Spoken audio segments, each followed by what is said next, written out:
Matthew Perry walked onto the Friends set every morning for 10 years.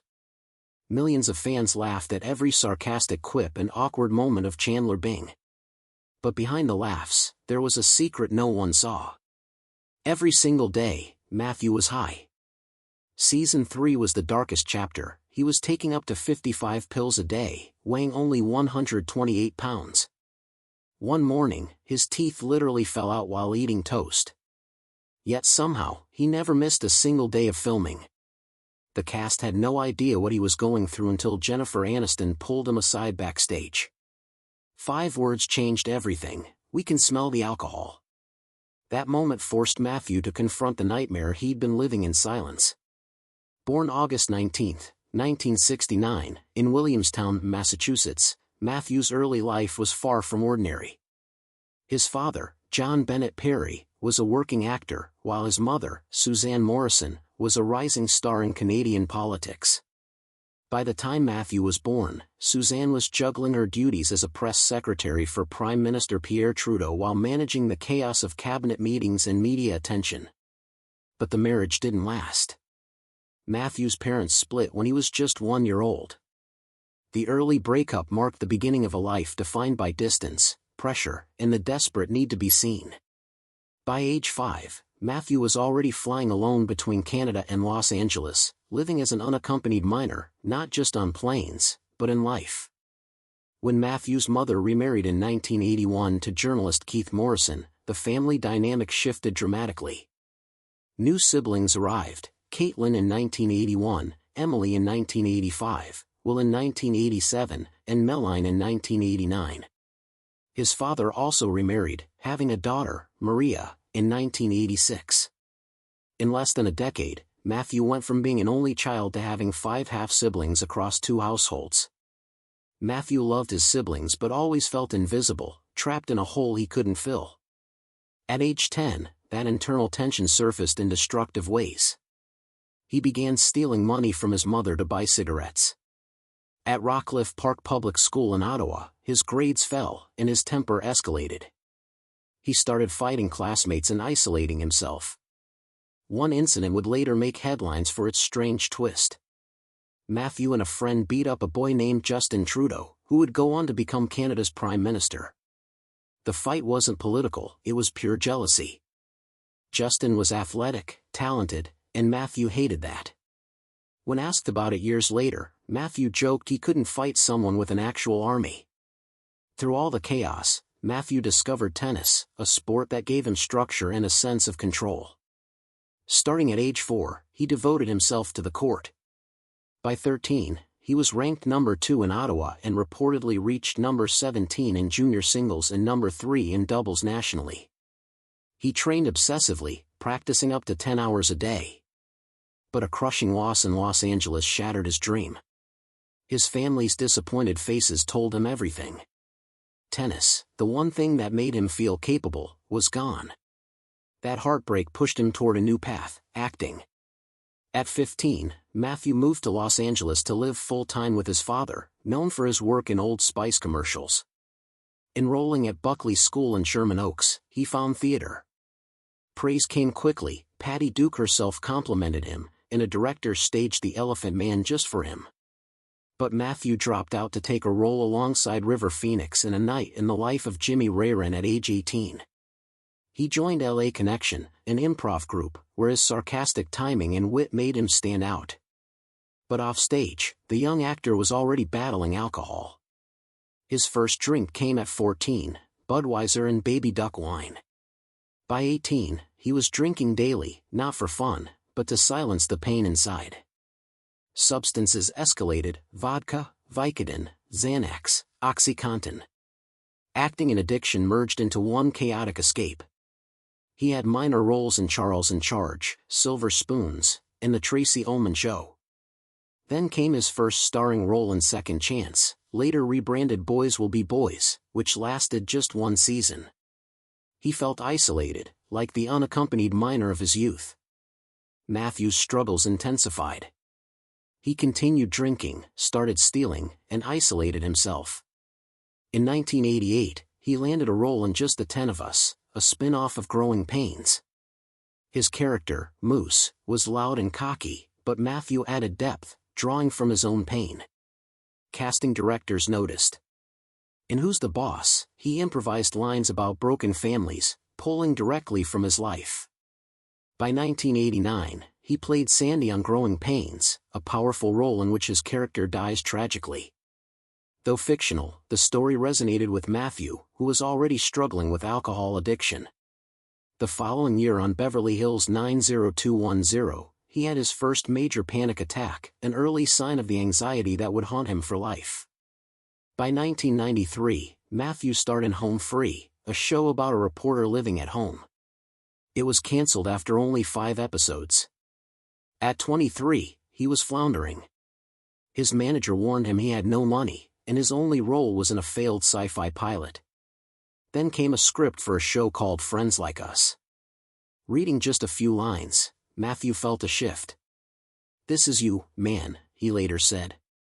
He started memorizing every line, practicing Chandler's sarcastic tone with friends. By the time he auditioned, he knew the role inside out. Matthew became the last of the 6 to be cast, with Craig Bierko missing out because of another project. Even as Friends began, Matthew was already battling alcohol addiction. He had a rule: never drink on set, but he often arrived hungover, shaking, or in pain. At the start, all 6 cast members earned $22,500 per episode. By season 2, David Schwimmer and Jennifer Aniston's breakout popularity led to renegotiation. Schwimmer insisted, "When we renegotiate, we do it together, ensuring equal pay for the group." By season 3, everyone earned $75,000 per episode, and by seasons 9 and 10, it was $1 million. Perry joked he owed Schwimmer $30 million. The cast bonded in Las Vegas before the premiere. They drank, wandered casinos, and formed a chemistry that would carry the show. But Matthew's addiction didn't pause. In 1997, a jet ski accident prescribed Vicodin, which escalated into 20 to 30 pills a day, plus vodka. He checked into rehab for the first time, but the addiction returned. Season 2 of Friends pulled in 32 million viewers. By season 3, Matthew weighed 128 pounds and was taking up to 55 Vicodin pills daily. He faked injuries to get more medication, stole prescription bottles, and hid his pain behind Chandler's humor. Despite chaos, he never missed filming. In 2000, pancreatitis caused by alcohol landed him in the hospital. He directed an episode, the one with the joke, while barely holding himself together. Season 7 finale in 2001, Chandler and Monica married. Matthew was in full withdrawal, vomiting between takes, and was driven straight to rehab in costume. By season 8, Jennifer Aniston confronted him. "We can smell the alcohol," she said. The cast demanded he seek help, and he entered outpatient rehab while still filming, attending AA meetings at 6 a.m. every day. Season 9 was the first fully sober season. Matthew requested Chandler and Monica's adoption storyline, reflecting his own attempts to build a healthy life from a broken past. On his 35th birthday, he celebrated 1 year of sobriety on set. After Friends, Perry's film career faltered. Serving Sarah and Birds of America failed. His last major hit was 17 Again, 2009. TV roles, like Mr. Sunshine, 2011, and The Odd Couple reboot, 2015 to 2017, never matched Friends' success. Panic attacks and health struggles continued. In 2016, he staged The End of Longing, a dark comedy reflecting his personal battles. Jack, the character, was an alcoholic photographer trying to love again. Matthew poured his own experiences into the performance. The London show sold over 62,000 tickets and made $2 million. The New York run in 2017 failed critically, but Matthew had shared his truth. In 2012, he starred in NBC's Go On, blending Chandler's sarcasm with deeper pain. Ratings initially soared, but viewership declined. Behind the scenes, anxiety persisted. By 2018, at 49, his colon exploded from years of opioid abuse. He underwent multiple surgeries, including a 2-week coma and use of an ECMO machine. Recovery was slow. He endured colostomy bags, 14 stomach surgeries, and 65 detox attempts. Matthew's personal life reflected the struggle he had on set. Relationships suffered.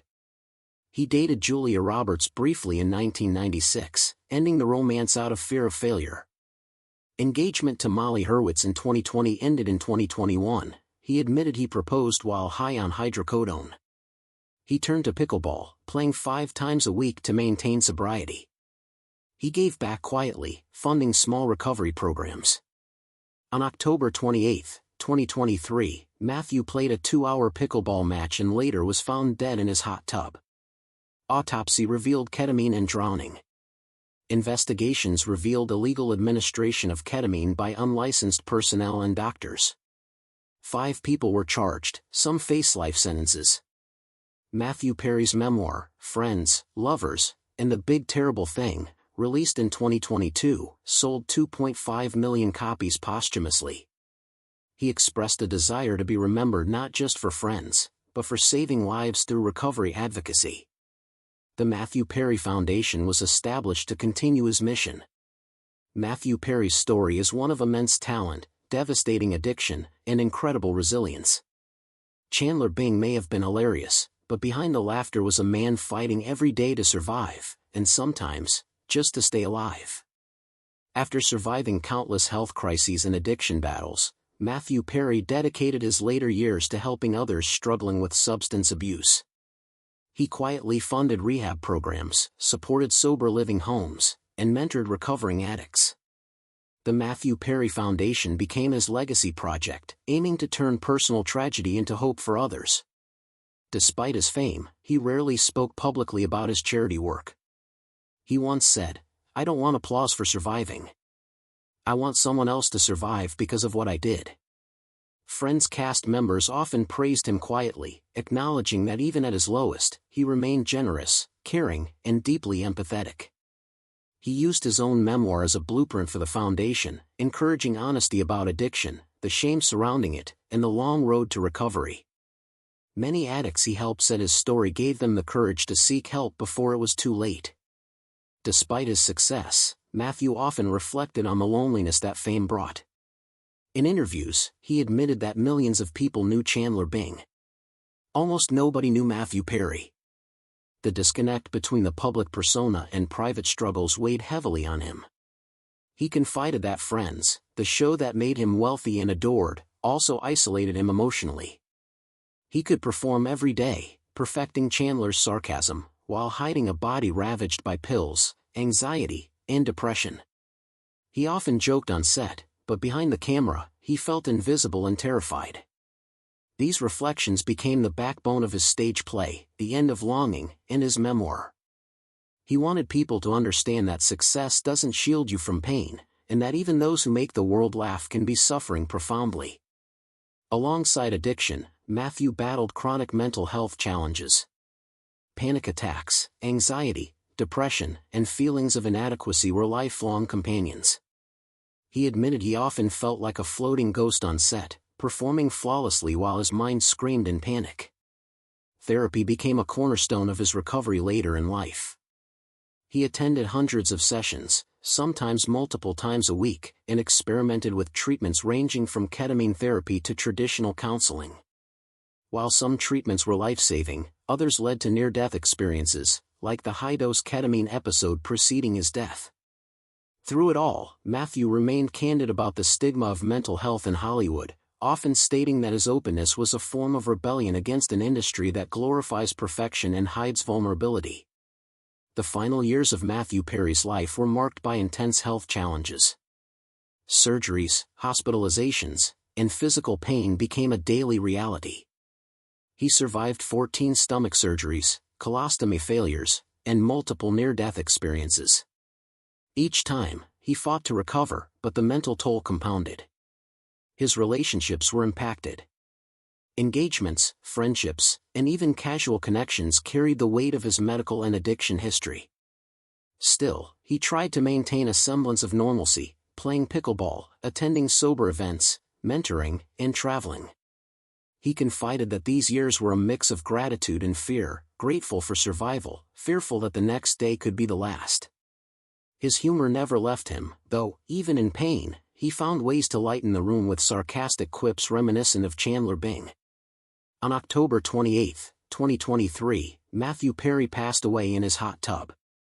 The autopsy revealed ketamine and drowning, with levels far exceeding therapeutic doses.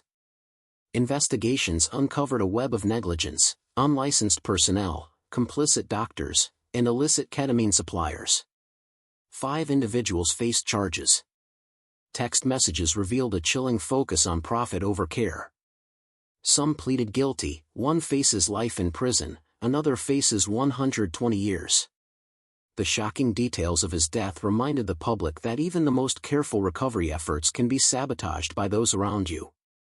Fans and colleagues were stunned. Tributes poured in from across Hollywood. Jennifer Aniston, Courtney Cox, and Lisa Kudrow expressed heartbreak over the loss of not just Chandler Bing, but the man who fought so hard behind the scenes. Matthew Perry's legacy is multifaceted: a beloved actor, a survivor, and an advocate for recovery. Beyond friends, he is remembered for his candor about addiction, his efforts to save lives, and his relentless humor even in pain. His memoir, Friends, Lovers, and the Big Terrible Thing, continues to inspire. Posthumously, sales skyrocketed, showing that his story resonates deeply with millions. The Matthew Perry Foundation carries forward his vision, providing hope, resources, and mentorship to those struggling with addiction. Fans continue to honor him on social media, sharing clips of Chandler Bing alongside quotes from Perry's memoir, reflecting both his humor and vulnerability. Though gone, his life is a testament to resilience, honesty, and the complicated truth behind fame. Matthew Perry's story is a cautionary tale and an inspiration. It reminds us that celebrity does not equal invincibility, and that addiction, mental health struggles, and pain do not discriminate. He taught the world that it's possible to keep fighting, to help others, and to be honest about your flaws, even when life seems unbearable. His survival through decades of abuse, near-death experiences, and personal tragedy shows the incredible strength of the human spirit. Ultimately, Matthew Perry wanted to be remembered not for the laughs he gave as Chandler Bing, but for the lives he touched and the honesty he brought to his struggle. His story is a tribute to endurance, vulnerability, and the courage to keep going, even when the world doesn't see the battle you're fighting. While the world saw Matthew as Chandler, few knew the deep bonds he formed with his co-stars. Courtney Cox, Lisa Kudrow, Jennifer Aniston, David Schwimmer, and Matt LeBlanc became a surrogate family. Matthew often joked that Friends was like living in a group therapy session with cameras, but behind the humor, these friendships were life-saving. When he struggled with addiction, Jennifer Aniston was the first to call him out, ultimately saving him from further harm. Lisa Kudrow later admitted that Perry's vulnerability on set made them all more compassionate and self-aware. Even Matt LeBlanc, who shared countless scenes of improvisation, recalled how Matthew could go from hilarious Chandler mode to completely silent and withdrawn in seconds. These moments reminded everyone that the laughter on screen often masked the battle few could imagine. Matthew never forgot what it felt like to be a struggling young actor. On multiple occasions, he took aspiring performers under his wing, offering advice about auditions, timing, and coping with Hollywood pressure. He told one young actor, "It's not about being funny, it's about being honest.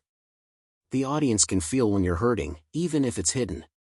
Many credited Matthew for helping them survive the early years of the industry. His mentorship often extended to helping recovering addicts within Hollywood, guiding them through therapy, rehab options, and the complicated world of fame. Chandler Bing became one of the most iconic sitcom characters of all time. Matthew's sarcastic delivery, timing, and body language influenced generations of comedians and actors. Phrases like "could I be any more" entered everyday conversation, and memes spread worldwide, cementing his place in pop culture history. Yet, Perry himself often remarked that while Chandler made him famous, it never made him happy. Matthew's struggle revealed the dark side of being a pop culture icon, millions loving a character while being unaware of the person behind it. His candidness about addiction later inspired celebrities and fans alike to speak openly about their battles. Hollywood's pressure was relentless. Matthew often said that being on Friends was like performing on a tightrope over a pit of fire. He had to deliver impeccable comedic timing while hiding addiction and anxiety. The media rarely understood this. Reports often focused on his weight loss, strange behavior, or quirky on-set antics, without acknowledging the underlying health crises. Agents, studios, and fans expected constant perfection, leaving little room for vulnerability. He once described a week during season 3 where he took 55 pills a day, vomited between takes, and still nailed every scene. That hidden struggle highlighted the dangerous disconnect between public perception and reality in Hollywood. Matthew's fans adored Chandler Bing, but he valued personal connections with those struggling like him. He often responded to letters from people in recovery, encouraging them to keep fighting. He understood that fame could inspire, but also mislead. Fans thought he had the perfect life, yet he repeatedly said, "If you think I'm living a perfect life, you don't know me. My life is chaos, but I keep going." Even his public appearances at conventions or charity events were carefully balanced. He used humor to engage, but quietly mentored anyone who showed signs of struggling with addiction or mental health. On set, many iconic moments were improvised. Matthew often added Chandler lines that weren't in the script, like the famous Q-tip joke. Writers loved it, and it became part of the Chandler canon. But behind the scenes, he was often quiet, pale, or shaking from withdrawal or illness. Makeup artists and crew worked tirelessly to hide his frailty. Colleagues later admitted they had no idea how close to death he had been during peak addiction years. Even small gestures, like helping a co-star rehearse a line or calming a nervous actor, showed Matthew's generosity, contrasting with the chaos of his private struggles. After his death, the Matthew Perry Foundation expanded, offering sober living programs, mentorship, therapy scholarships, and educational resources for those battling addiction. His team used his memoir and interviews to create materials that showed the harsh realities of addiction and the long road to recovery. They wanted his story to serve as a cautionary tale, but also as hope for millions of struggling individuals. Celebrities and fans rallied to support the foundation, ensuring that Matthew's efforts to save lives continued even after he was gone. Matthew Perry's influence on Hollywood went far beyond his portrayal of Chandler Bing. While millions laughed at his sarcasm and iconic expressions, actors and writers behind the scenes studied his timing and improvisation. Perry had an uncanny ability to turn even the simplest line into a memorable moment. Comedy clubs and acting schools often used clips of Chandler as examples of perfect timing, delivery, and subtext, demonstrating that humor could carry layers of emotion. Matthew's struggles, once revealed in his memoir, also opened conversations in Hollywood about addiction and mental health. Many young actors later credited him for showing that it was possible to be vulnerable without losing your career. Despite fame, Perry often avoided the spotlight, preferring private reflection and small acts of mentorship over red carpet appearances. This choice gave him space to continue working on personal recovery while quietly impacting those around him. He once said, "It's not about being known. It's about being remembered for doing the right thing." Matthew often reflected on the irony of his life. The man who made millions laugh felt invisible in his own skin. Friends brought him fame, wealth, and recognition, yet it didn't shield him from pain, addiction, and isolation. He admitted that the friendships he formed on set were the only anchor during the chaos.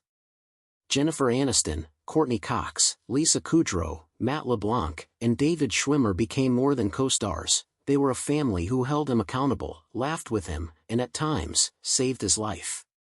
The cast's solidarity, like David Schwimmer insisting on equal pay or Jennifer confronting him about alcohol use, showed Perry that true friendship can survive even the darkest personal struggles. These relationships inspired him to help others, both within and outside the entertainment industry. In his memoir and interviews, Matthew was candid about the private battles no one could see. Panic attacks before every taping, the constant fear of relapse, and years of near-death experiences left deep emotional scars. He often described the dichotomy of his life. On set, I was Chandler. Off set, I was fighting for my life. No one saw the man behind the laugh. The years of addiction had left him physically frail, emotionally raw, but mentally resilient. Even after achieving sobriety and health milestones, the fear of losing control lingered. Matthew experimented with new therapies, treatments, and routines, always searching for balance. He became intensely disciplined about recovery, therapy, and physical wellness, using each setback as a lesson for others who might be struggling. Matthew's openness about addiction inspired countless fans. Letters poured into his foundation and social media, with people sharing stories of how his struggles mirrored their own. Many admitted that reading about his relapses and victories gave them the courage to seek help, attend meetings, and fight for sobriety. His story became a reminder that even those who seem to have it all can face enormous personal battles. Matthew's willingness to speak openly, without sugarcoating, created a connection that transcended entertainment. Fans saw him not just as Chandler Bing, but as a symbol of endurance and hope. In his last years, Matthew worked toward acceptance and peace. Pickleball became a source of joy, mentoring gave him purpose, and the foundation offered a sense of legacy. He remained candid about his fears, yet he embraced moments of happiness with sincerity. He spoke about the importance of living authentically, despite fame or external expectations. He reflected that if he could leave one message, it would be, don't let shame, addiction, or fear define you. Keep going, even when it feels impossible. Even in the shadow of health crises and past mistakes, he managed to find moments of laughter, connection, and self-awareness. This balance of struggle and acceptance defined the last chapters of his life. After his death, tributes poured in from around the world. Fans, co-stars, and fellow actors celebrated his humor, courage, and vulnerability. Social media campaigns highlighted both his comedic genius and his advocacy for mental health and addiction recovery. The Matthew Perry Foundation continues to grow, funding rehab programs, mentorship, and therapy scholarships. His memoir, sales skyrocketed after his passing, showing that people were not just mourning a beloved actor, they were inspired by a man who fought every day for survival and for others. In Hollywood, Matthew's story changed conversations about addiction and fame. Studios, actors, and fans alike now view recovery and vulnerability with greater empathy and understanding, thanks to the honesty and courage he displayed in life. After the cameras stopped rolling on Friends, Matthew Perry faced a difficult reality. The world still saw Chandler Bing, but he was no longer that character. For years, he struggled to redefine himself beyond the role that made him famous.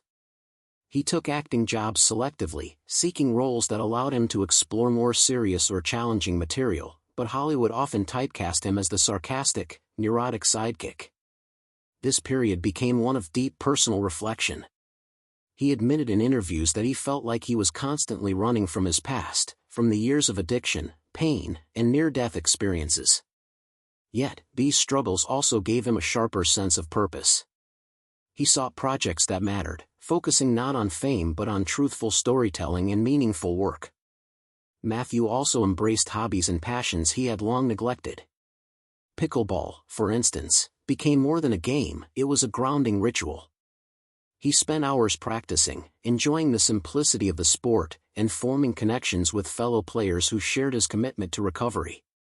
In these quiet moments, away from Hollywood lights, Perry found a sense of normalcy and peace he had rarely experienced before. He often spoke about mortality with a frankness few could match. Having faced death multiple times, through overdoses, surgeries, and his colon rupture, he reflected on life's fragility. "You don't get to control the timing," he said once. "All you can do is try to live honestly, love honestly, and leave a mark that matters." These words encapsulated his approach in his final years, to live fully, to help others, and to confront life's challenges head-on, without pretense or fear. Matthew's reinvention after Friends wasn't always smooth. TV shows like Mr. Sunshine and The Odd Couple gave him opportunities to showcase his range, but ratings often failed to match his talent. Despite setbacks, he continued to take risks, proving that he refused to be defined solely by his past or by the success of Chandler Bing. Through this era of self-discovery and reinvention, Perry developed a rare wisdom. He understood that laughter could heal, but truth could transform. he carried the lessons of addiction, loss, and survival into everything he did, leaving a legacy of resilience, courage, and honesty that continues to inspire both fans and colleagues alike.